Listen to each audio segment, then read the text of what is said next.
everybody's attention for just a second. We're going to go ahead and get started. I'm going to open with a brief devotional and turn it over to my more capable wife, who is going to do some introductions, and then we'll be moving on. So, the Micah passage, Micah 6, chapter 8. The Lord has been on, has kind of weighed in through Micah about the sins of the people, and is not real pleased with their worship service. We've just come out of worship, and now we're here. I hope that the Lord's a little more pleased with our services of worship than He is with these people. But He finally concludes with what does the Lord require? But to do justice and to love kindness and to walk humbly with your God. That's one of those wonderful statements you can memorize. You can let that soak into your skin, into your bones. Do justice, love kindness, and walk humbly with your God.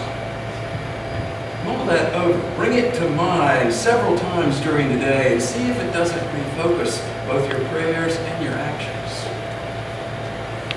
Do justice, love kindness, walk humbly with your God. Let's pray. As we hear today, Lord, as we hear more about not only what has happened in Charlotte with segregation, integration, and resegregation, but as we look at the many faceted reasons for this, we pray that you would help us look with the eyes of justice, that you would help us look with the emotion of kindness, and you would keep us ever walking humbly with you. We pray in Christ's name. Amen. Good morning. Good morning. So excited that you all are here. I think a lot of you have been reading this book and following along. If you haven't, we are on our third week of kind of discussing where was segregation in Charlotte? How did we desegregate and how we reintegrated our schools? And we've looked at, we've had the opportunity to hear a history lesson from Tom Hanchett. Some of you got a bus ride around town to see what Charlotte is like on another side of town that most of us don't go there. Last week, we had the opportunity to hear from some West Charlotte graduates that are our church members, to hear their experience and their love for their alma mater and great stories that they shared with us. Today, we're going to kind of go into the next segment of what had happened with West Charlotte High School in that the 90s, the late 80s, and the 1990s, some things began to change because of some legal matters and because of some maybe redistricting and some other things that went on. So we brought in a couple of experts that can kind of fill us in and who are actually mentioned in the book. We have Ken Simmons, who was principal during the 1990s at West Charlotte High School, and who was a teacher at, you just told me, at Carmel Middle School, which has a lot of connections to Providence High School because we had a number of teachers to Greg Plummer when he became principal at Providence High School and it opened. He brought a bunch of those teachers with him. And we also have Ann Doskels with us today. She was a Charlotte Observer reporter. Education was her beat for a long time. She is now at WFAE, and we're excited for her in that new adventure. So what we're going to do is, like we've been doing at the last couple of meetings, is we'll allow these folks to come and share with us their experiences, and then we're going to open it up for questions and conversation. So we are grateful that you're here, Mr. Simmons. Thank you. Thank you. Good morning, Providence. Good morning. Sunday school class. Again, thank you, Ann and Mr. Cameron, all of you for inviting me to be here. Even before I begin to speak, I want to say I'm real about him to just be here in this edifice campus. When I pulled up here this morning, I was just in awe with the surroundings. Beautiful buildings here. I've never seen anything like that here in Charlotte. It's like a secret, you know. Those of us who kind of have been cast away along the west side and north and east, you know, we don't see such beauties. But this is actually a lovely place. I can't wait to bring my wife out and walk through the graveyards. I understand there's a slave graveyard over there and everything. I'm happy to be here. Well, let me say that my good friend Ann, who I've known for years, and Sam's called and shared this invitation with me, asked if I wanted to talk about West Charlotte High School. And I didn't have to hesitate. I said immediately, yes, if you read the details.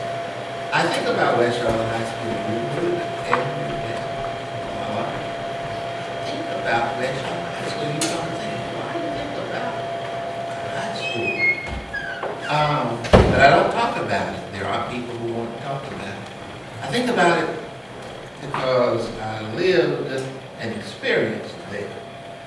And it was an experience that I'll never forget, you know, as old as I've become. And I'm 67 years old today. When I was there first, I was 16 years old. I went there, I guess maybe 15, 10th grade, and I graduated at 18.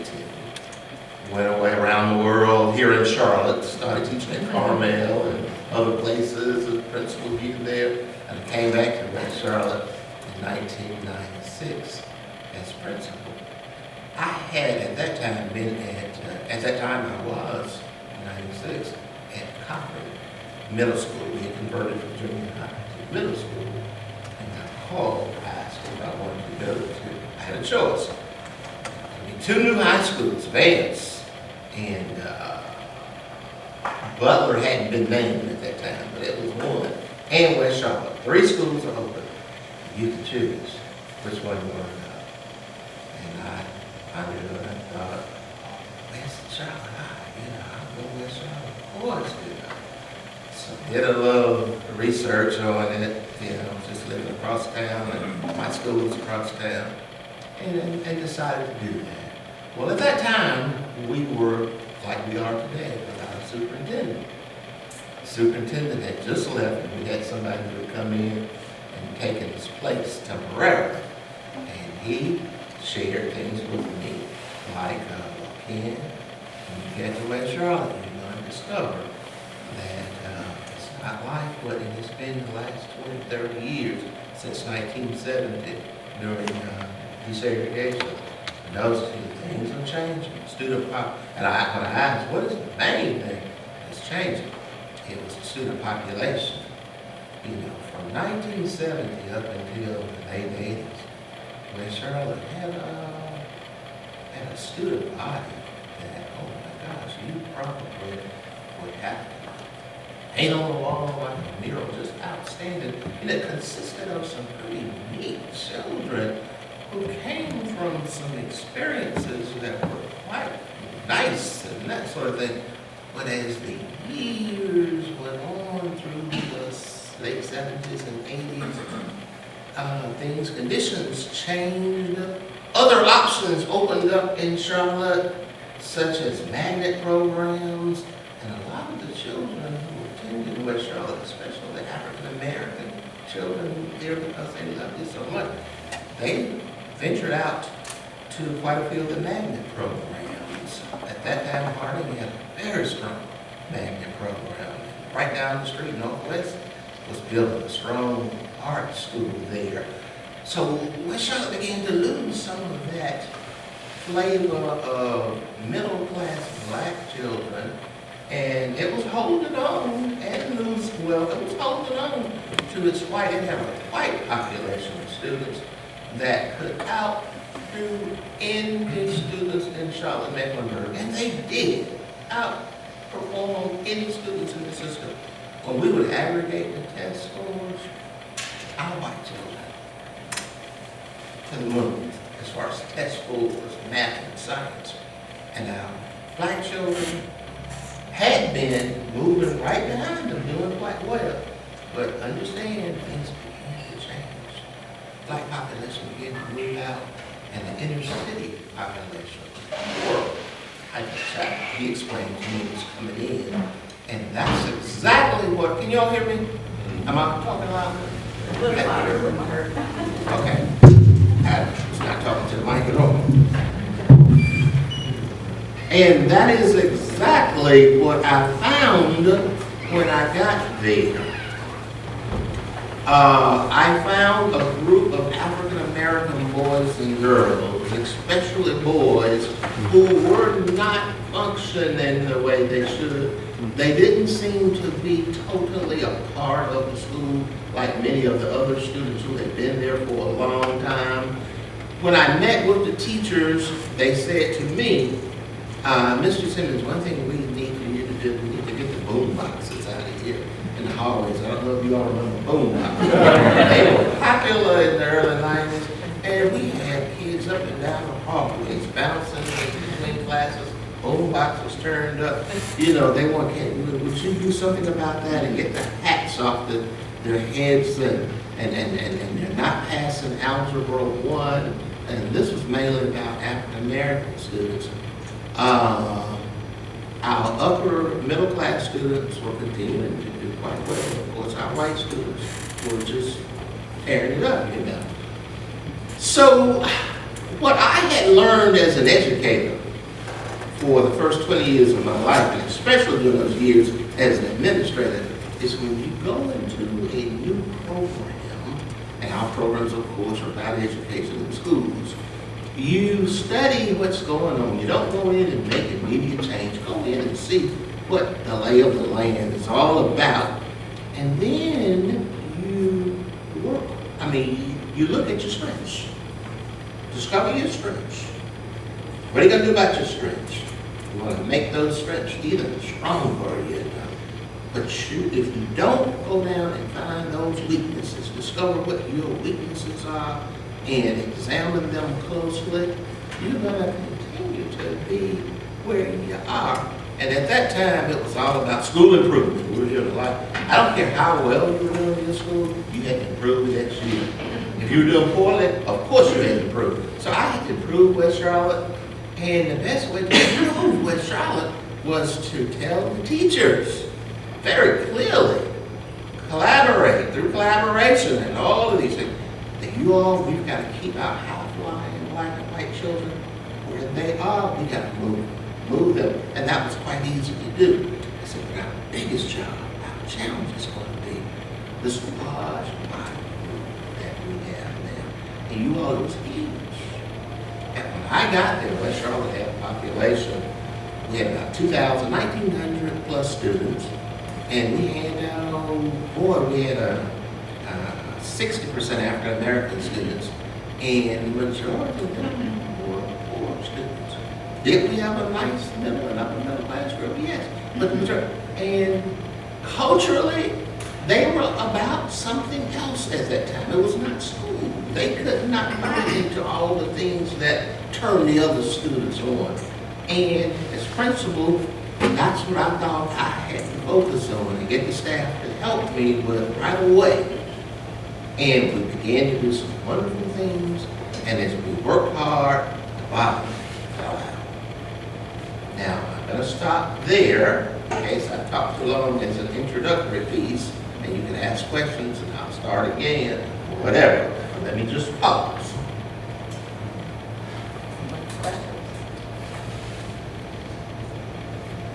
Could you explain how the bottom fell out?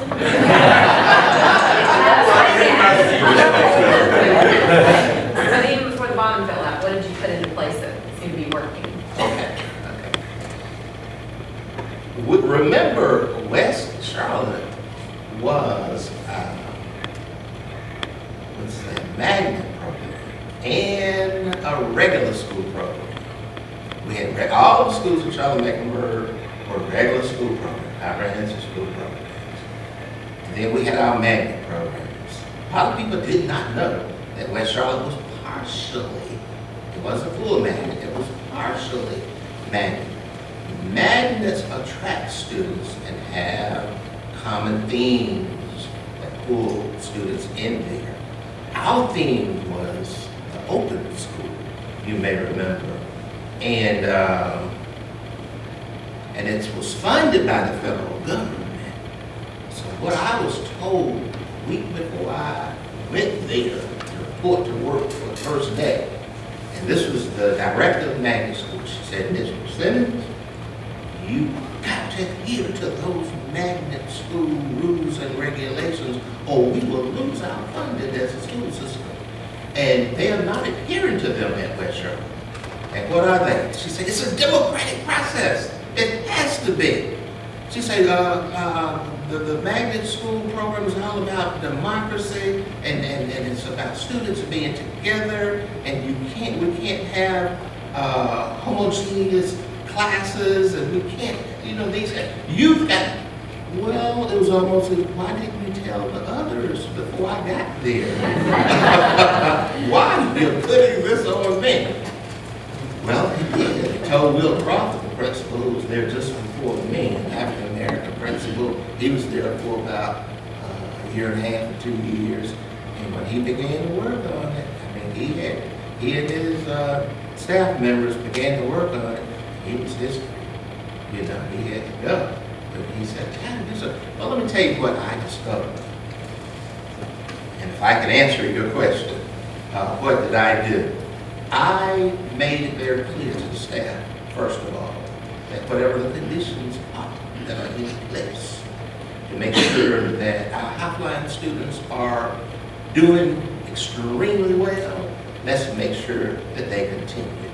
All of the social programs, clubs, anything that you can imagine, let's make sure that they're in place. And we monitor that. There was no need to bring in anything new. Let's just keep it going, and that sort of thing.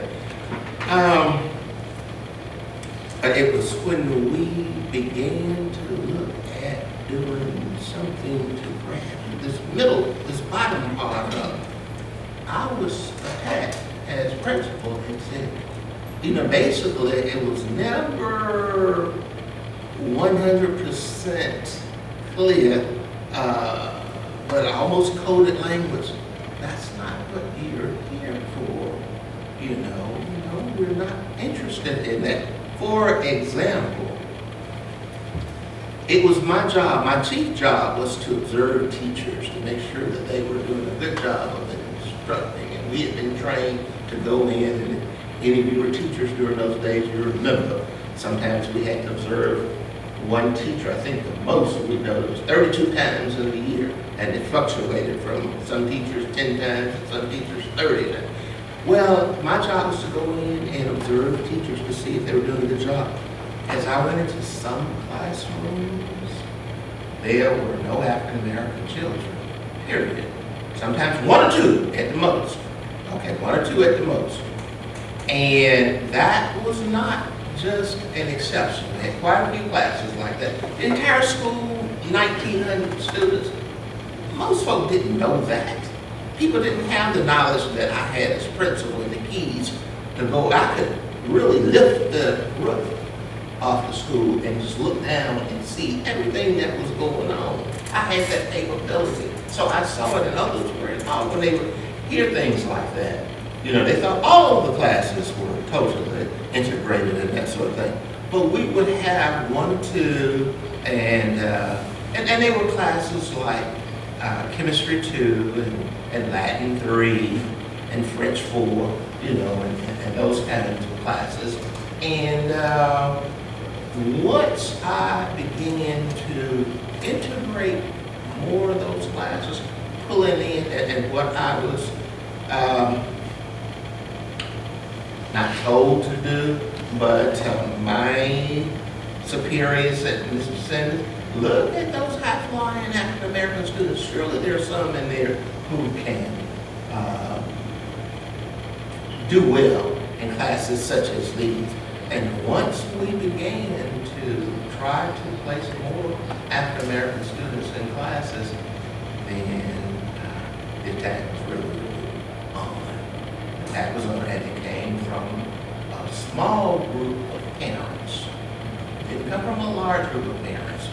A very small group of parents, and they were parents who were at the school most of the time when I got there. They were parents the last principal had told me to be aware of, and that sort of thing. One of the parents called me into his office one day. I did go downtown, and he wanted to talk about it. And he made it very clear to me that if I continued to integrate those classes, that he was going to have to take his daughter out of our school. And because it's all about challenge, and it's about getting into the best colleges, and that kind of thing. And I understood it, but all wanted the children to be in the most perfect colleges that they could get into. But this is what I was challenged with. And I had to say to him, well, this is the challenge that should be for all of our students in our school, not just your daughter. Well, his wife had already, his daughter wrote a letter to the administration just before I got here. I have a chest of things that I have kept over the years, and I still have her letter where she wrote, and it's obvious that you can tell this child didn't write this letter, but she wrote it to the administration saying that if you continue to dumb down our classes with certain children, then my parents are going to take me away from it. We can't stay here because we're in college. Then the year I got there, of course that letter was put in my hands. The mother of the child and the wife of the husband gave me her rendition of a letter which said basically the same thing. Mr. Simmons, we appreciate you being here with us. If you continue along these lines, then we can't stay here. We have a son who's coming next year, and he can't come. They lived at Myers Park. It just so happened that I had to do what was mandated by my administrators, understanding at the time the superintendent had gone, and we were dealing with an acting superintendent who kind of stood back and kind of gave it to me, the fight to me. This is your school.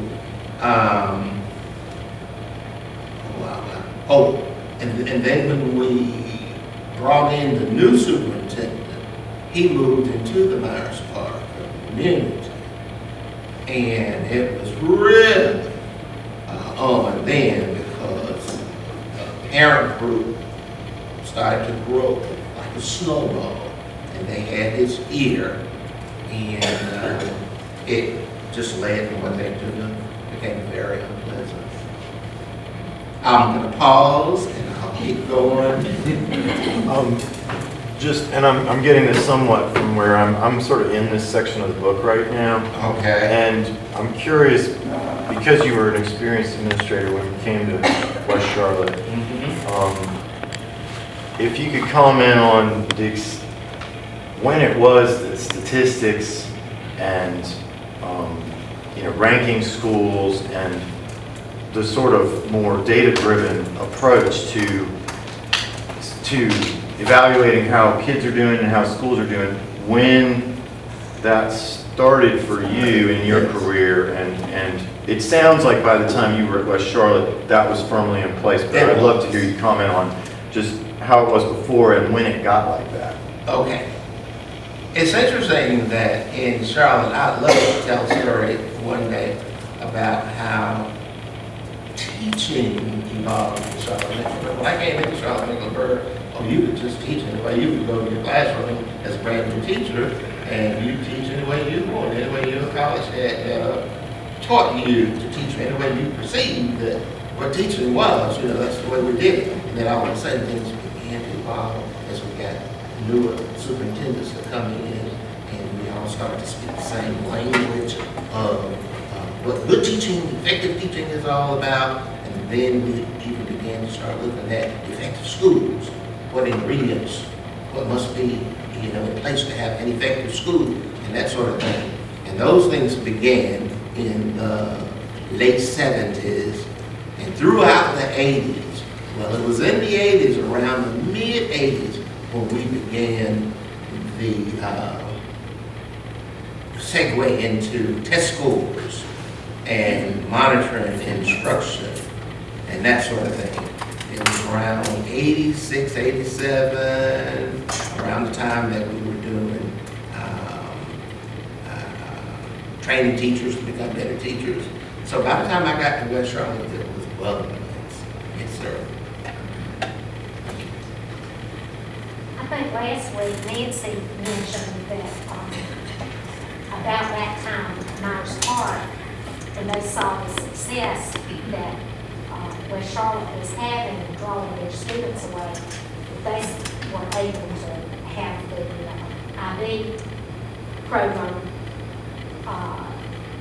added to their curriculum at Myers Park. Mhm. So I'm sure that affected It the exodus. It did.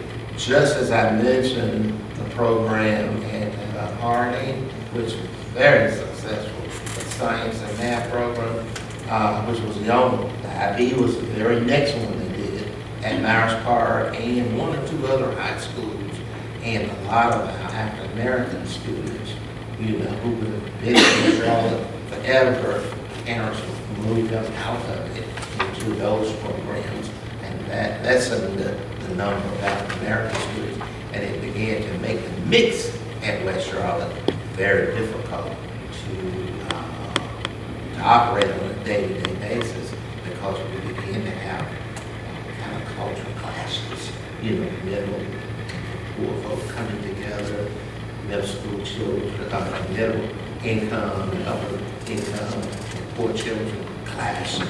Same thing with the teachers. Teachers are mainly middle class folk, and students weren't, and we had clashes, you know, there.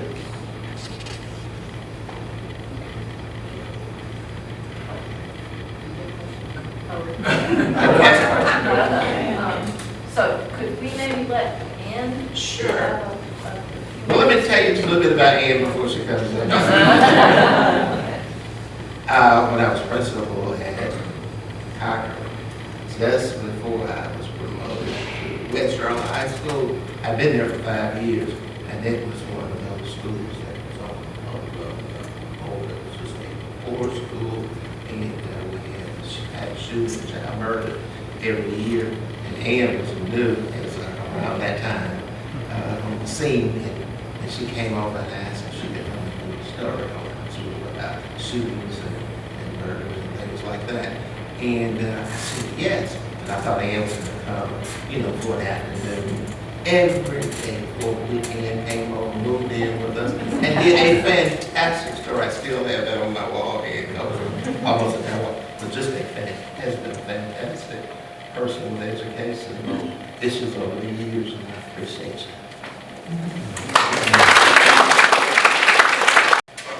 Thank you for having me. I didn't grow up going to church, but when I was in middle school, I started to ask the big questions, so I went to the only church within walking distance, which was a Presbyterian church, and I attended several times. I sat down with the minister, and he explained that whole predestination thing, and I went, I don't know about this. So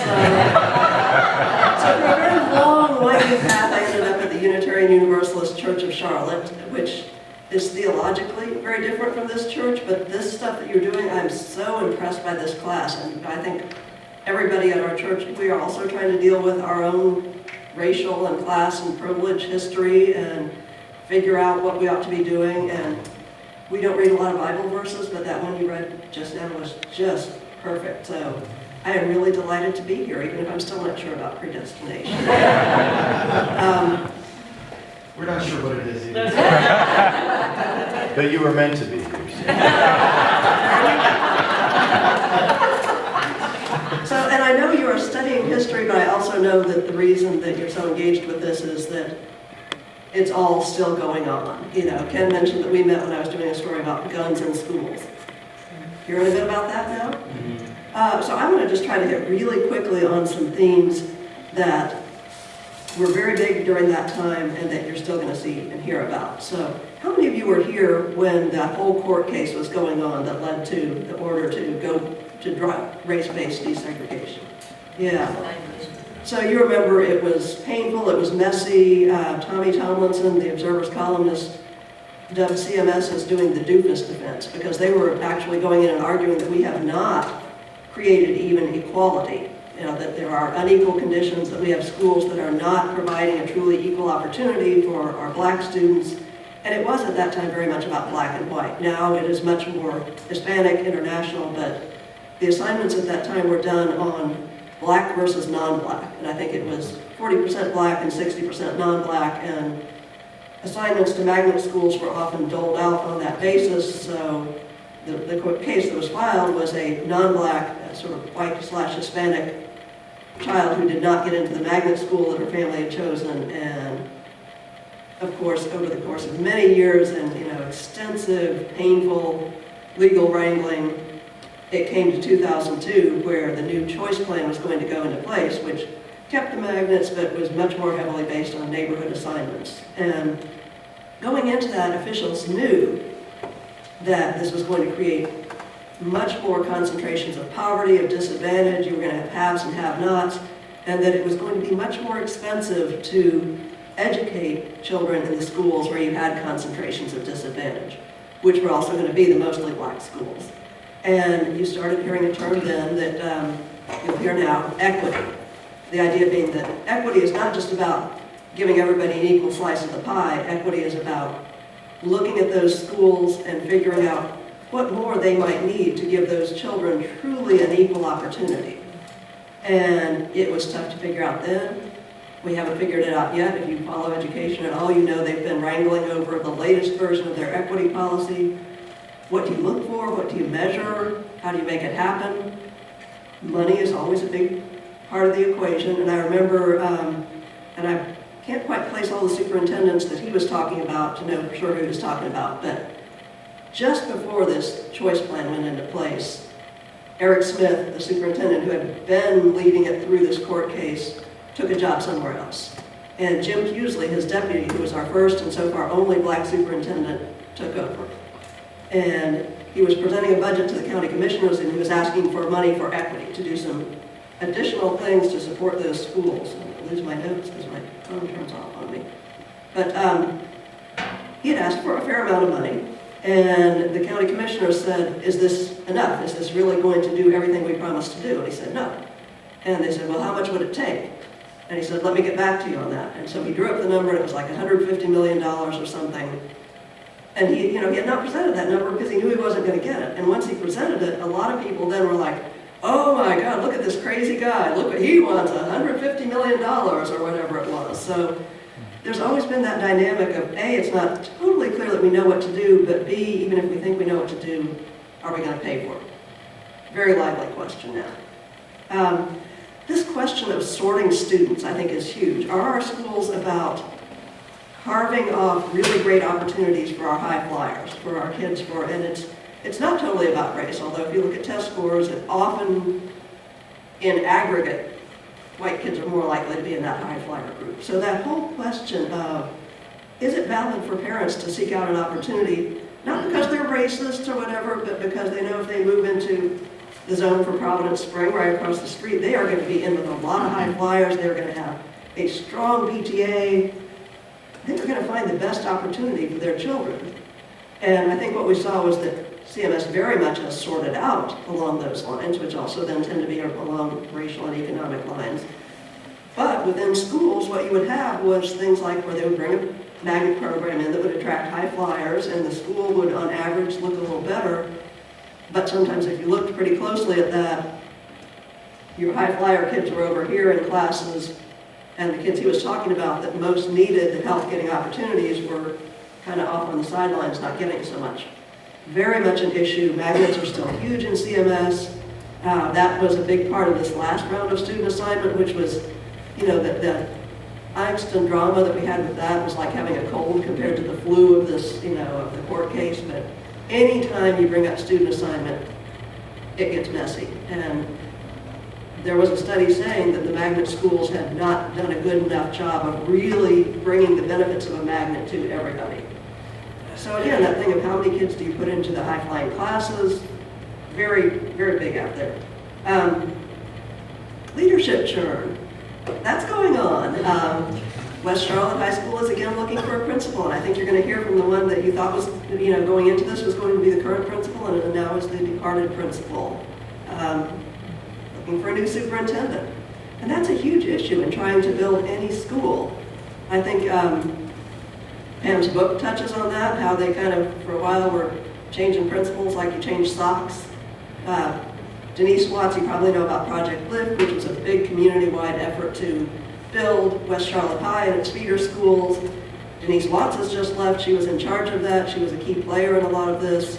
And when I asked her about why we didn't get a lot of results from Project Lift, despite all this huge infusion of resources, she said, every time there's a change in leadership, you kind of reset. So, resetting again.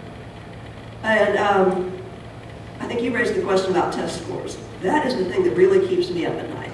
I love data. As a reporter, you don't want to just have people telling you how great their school is, because the only time you ever hear how bad a school is when, if I interview somebody like Ken who's like, man, this school was so bad when I got here, but here's how we're turning. I want to have data that calls them accountable, but this use of test scores, I am not sure it's doing what we want it to do. And I think what it is partly doing is because test scores so much tend to track race and affluence that it reinforces our notions of white supremacy. If all the schools that get, and now we have gone a step further, we're not just doing, some data out there, we're doing letter grades. So you have schools that get A's and they look like Providence Spring.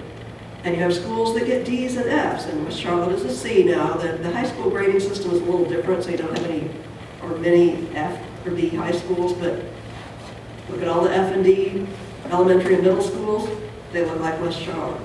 So I'm just very open about the fact that I don't like the letter grades. I think that just takes things to a level of simplicity where it's misinforming. But I'm not ready to throw data out the door, and I do not know how you make it work for real goals of equity and opportunity. So I'm going to leave it there, too. I don't know if you want to ask questions of me or bring Ken back up, because when he agreed to come, I told Ann, he's the actual first-hand source. I'm the second-hand source. So as a reporter, I always want to go to the first-hand source. Yeah. And in your research throughout your lifetime, have you come across an educational system anywhere in the world that you admire, you think some concepts should be incorporated in our American system? That is not my strong point. I have read a lot of articles, but I have never been overseas. One thing I have learned is that it is really easy to present a success story from the outside. And you probably have heard that CMS is admired outside of here and criticized inside. And that's partly because when people swoop in, people can cherry pick CMS to make it look like, for many, many years, I think CMS was viewed as the success story. And I was kind of scratching my head because I was starting to cover it and I was seeing that no, like with No Child Left Behind, there were educational publishing companies that had sold a curriculum to CMS that were touting it as the holy cow, this is the amazing success story by our product. And I was seeing that we had more kids who were being offered transfers out of their failing schools than any other district in North Carolina. So I am wary of, this is a success. You start going international, you start having really different conditions. There are schools of excellence. I have visited many schools. It's almost always hinges on a really great principal. And one of the superintendents said that, we've got failing high schools, we've got great principals, we're going to bring in these great principals. And the two who had a proven track record got pretty good results. And the others who were just kind of brought in and thrown into this did not. Even within the relatively small scope of CMS, anytime there's a big initiative, I think Pete Gorman once described it as 4 racehorses and a mule, but I think honestly it's more like 4 mules and a racehorse a lot of times. There's a superstar and then there's the rest. So no, I don't. I wish, if we could just all go look at, Atlanta or Iceland or whatever and just transport it here, I hope we would have done it. Yes? Is there a correlation between breakdowns in family and the children that they're feeding into the schools? Is that causing as much problem that it looks like from the outside? In other words. So I'm going to be kind of the academic approach on this, but I think Ken would answer this really well. I'm very leery of cause and effect. There are correlations. I meant it more as a contributor than as a cause and effect. I think most people would say that having an unstable family is a big disadvantage to being able to learn. Not to say that there aren't individuals who overcome it.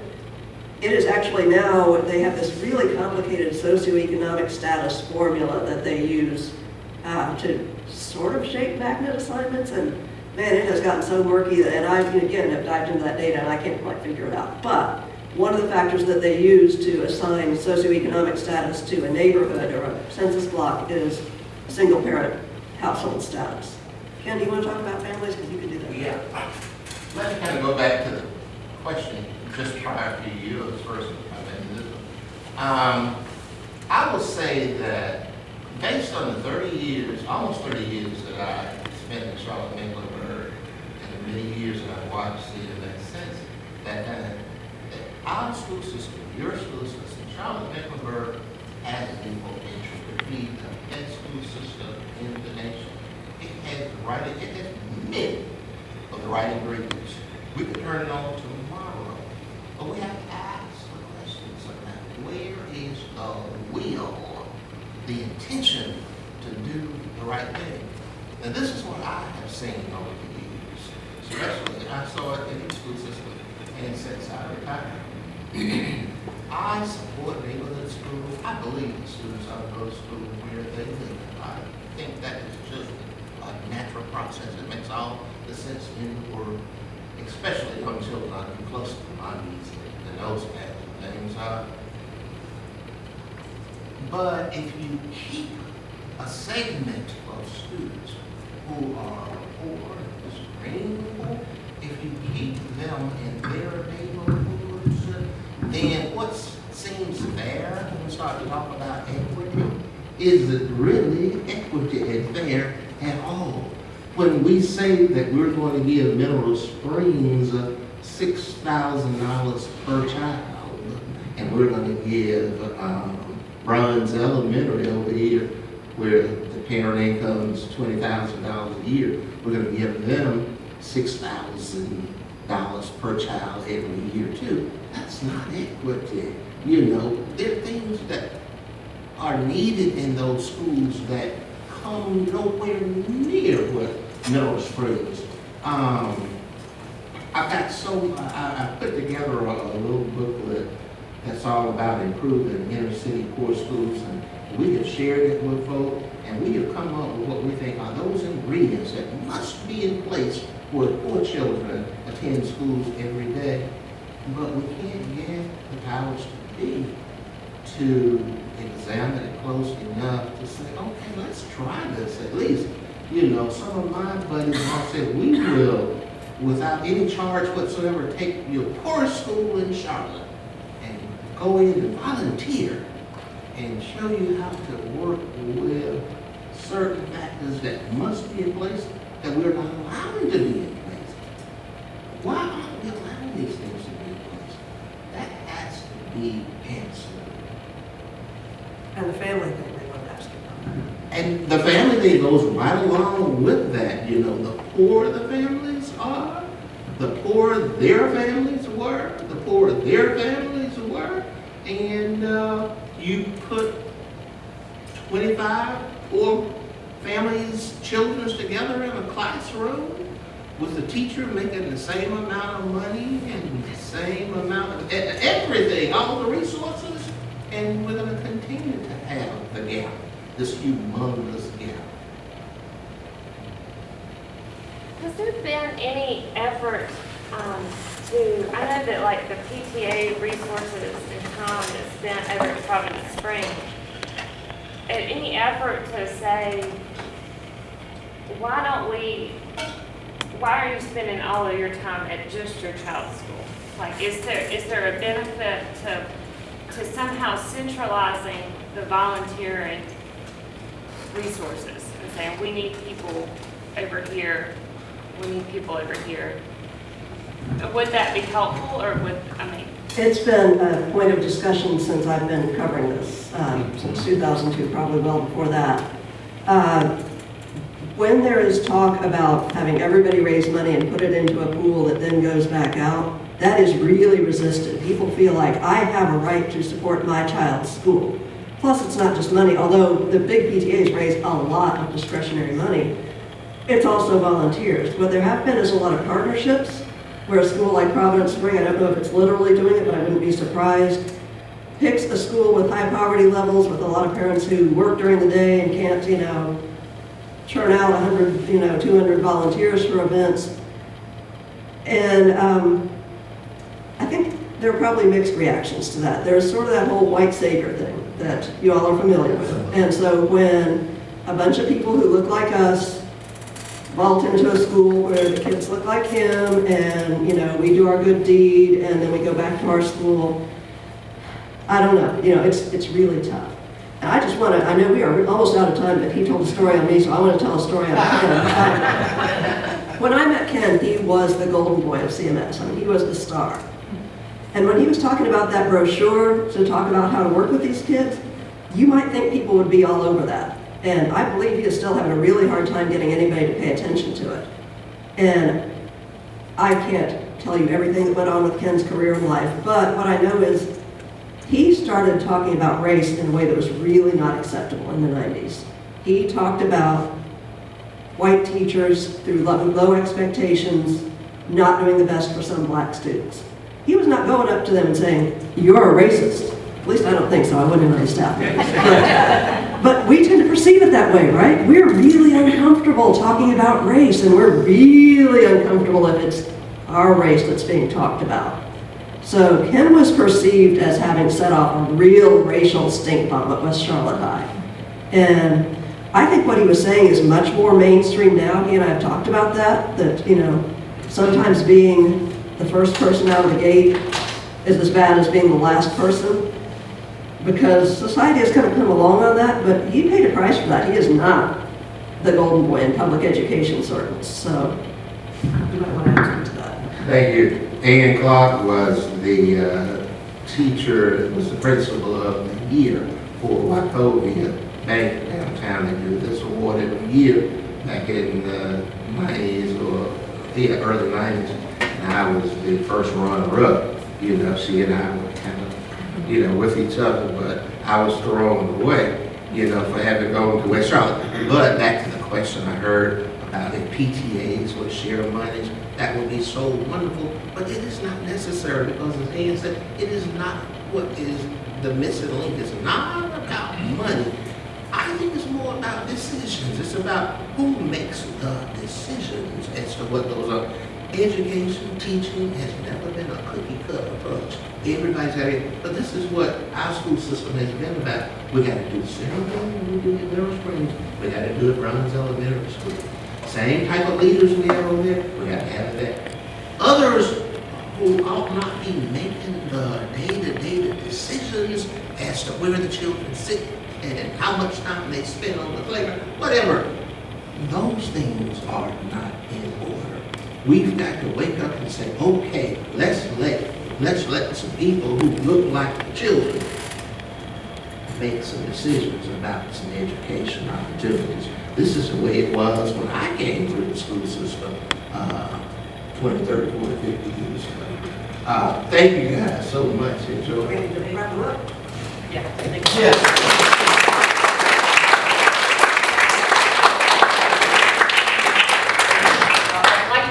Thank you folks so much for coming. We have some little gifts for you. I'm glad you enjoyed the history book about our church that someone has done and that I saw.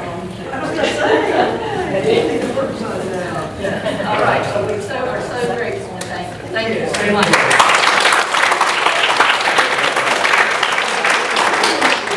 And if y'all are willing to hang out for just a few minutes, some of these folks really might enjoy chatting with you if you're okay with that. And I just have to get supplements started at 12, around noon. okay. Well, got a clock right back there.